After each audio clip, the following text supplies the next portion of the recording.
Hi, welcome to Link Asia. I'm Kara Suboy. Yul Kwan is on vacation. The westernmost state of Myanmar, or Burma as it's also known, is under martial law. Days of ethnic and religious violence in Rakhine state have killed dozens of people and driven hundreds out of their villages. The violence pitted ethnic Burmese against migrants from Bangladesh and India. Added to the mix is that the Burmese are Buddhist and the migrants are Muslim. The skyline near the state capital, Sittwe, was ablaze earlier this week. Mobs from both communities ransacked and burned homes. The violence was sparked by the rape and murder of a Buddhist woman in late May, allegedly by 3 Muslim men. In retaliation, a Buddhist mob attacked a bus and killed 10 Muslims. Since then, gangs from both communities have attacked each other.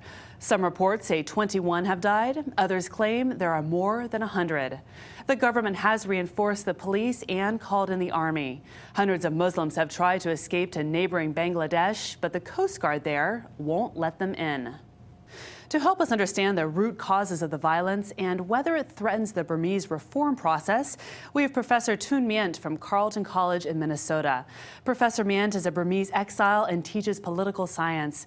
And thank you so much for joining us, Professor. Why don't you start by telling us something about the tensions that already exist between the Buddhist and the Muslim communities in Rakhine?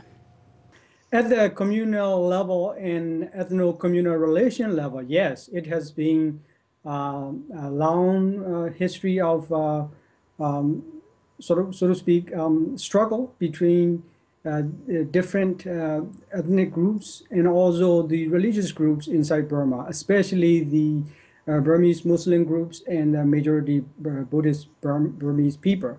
So this is not really a new conflict. It is the conflict that is rooted in the history of Burma with the colonialization by the British Empire, and also since the independence, the communities, once they gained the freedom from British colonial power, they had to sort it out differences among themselves, but those differences, the sorting of these differences were halted by the emergence of authoritarian regime in Burma.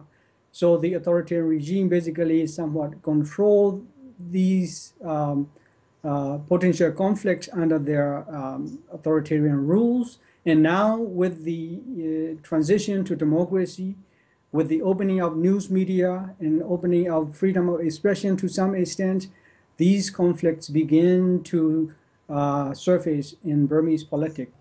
Now, some analysts are saying that the military-backed government is inciting the violence. What's your take? Do you think so?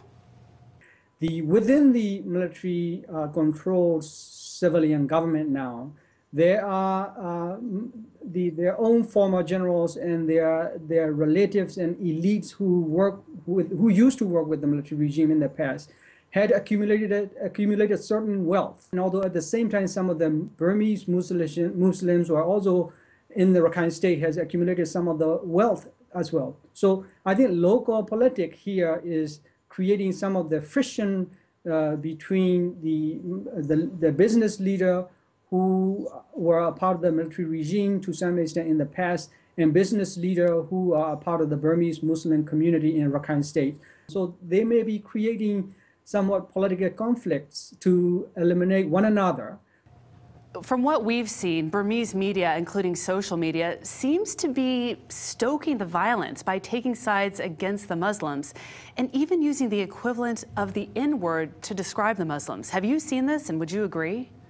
I am not surprised if some of those individuals who have money, wealth, and also access to the internet, and also access to some of the people who can write things in the media and internet, might be supported by these people to really create these kind of conflicts. So I think the freedom of the media, the internet, social media, is being tested. How in a country like Burma or Myanmar, which is transitioning to democracy, might utilize internet, social media, and how that utilization might hinder the progress towards transition to democracy, and or how might the social media, internet induce democratization in Burma. I mean, these are all possible question to be pondered upon in Burma now.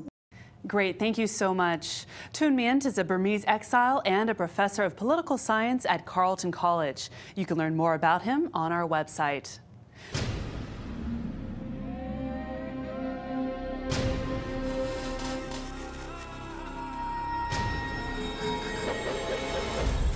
Now on U.S. airwaves, a global channel of uncompromising stories. World news, documentaries, entertainment, and culture. Link TV, connecting you to the world. For more information, visit linktv.org.